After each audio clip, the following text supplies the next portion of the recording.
Matahom nga kabuntagon mga kapaglaom, atong hisgutan niining adlaw mo nga atong morning devotional nga naguluhan ang Dios nagaatiman kanako. Ug ang atong teksto makita sa Isaias 41 bersikulo 10 nga nag-ingon, ayaw kahadlok kay ania ako uban kanimo, ayaw pagtalaw kay ako mao ang imong Dios, paligunon ko ikaw, oo buligan ko ikaw, oo ituboy ko ikaw sa tuong kamot sa akong pagkamatarong. Ang Ginoo adunay aktibo nga komunikasyon sa matag bahin sa iyang halapad nga pagmando.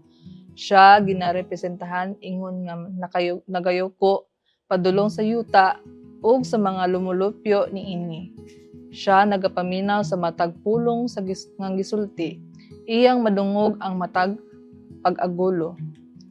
Siya nagapaminaw sa matag ampo, siya nagapaniid sa mga kalihukan sa matag usa. Ang Dios sa kanunay nag-atiman sa iyang katawhan. Gitudloan ni Kristo ang iyang mga tinun-an nga ang gidaghanon sa langit nun nga pagtagad nga iyang gihatag ngadto sa usa nahiuyon sa ranggo nga gituga niini diha sa paglalang sa Dios. Iyang gipunting ang ilang pagtagad ngadto sa mga langgam sa kalangitan. Walay bisan usa ka gamay nga langgam matud pa niya.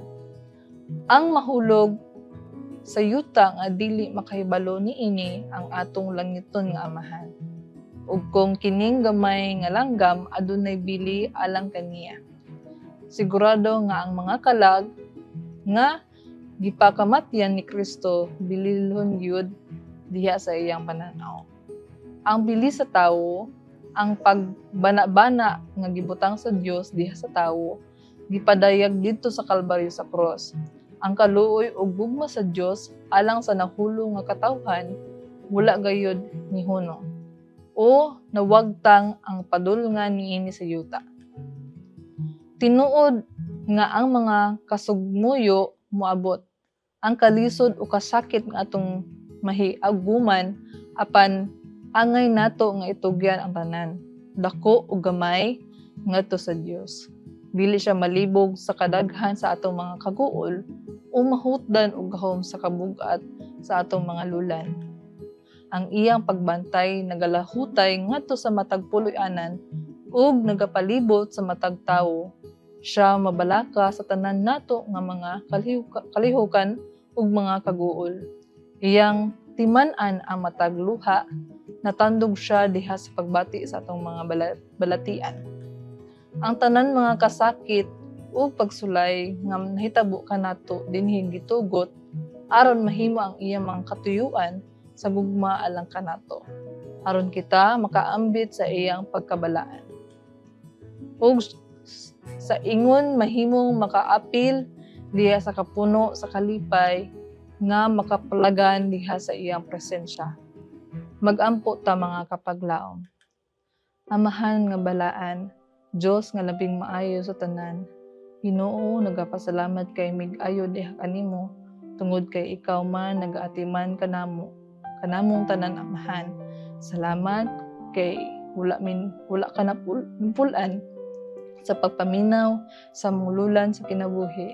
Salamat o Dios tungod kay ikaw man nakig-uban kanamo, wala minimo gipasagdaan, wala minimo gikalimtan, wala minimo gikulangan sa among mga panginahanglan sa matag adlaw.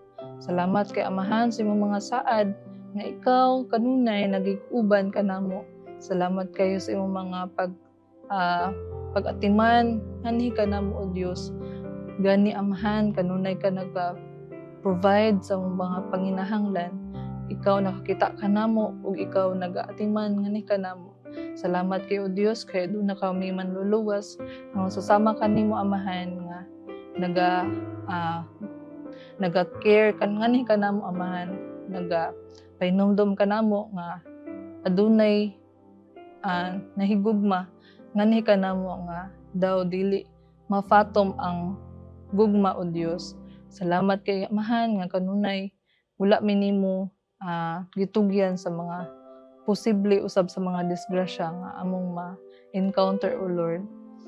Amahan among gihangyo sa kanunay nga among pangayoon ang imong balang espiritu ug nga mahimo nga ma-reflect namo ang imong karakter o Dios samtang kami nagkinabuhi niining hinapos nga mga adlaw. Salamat Amahan nga ikaw magadungog matubag niini nga mga pag-ampo dalaygon ikaw sa walay katapusan sa ngalan Ginoong Hesus nga among personal nga maluluwas. Amen.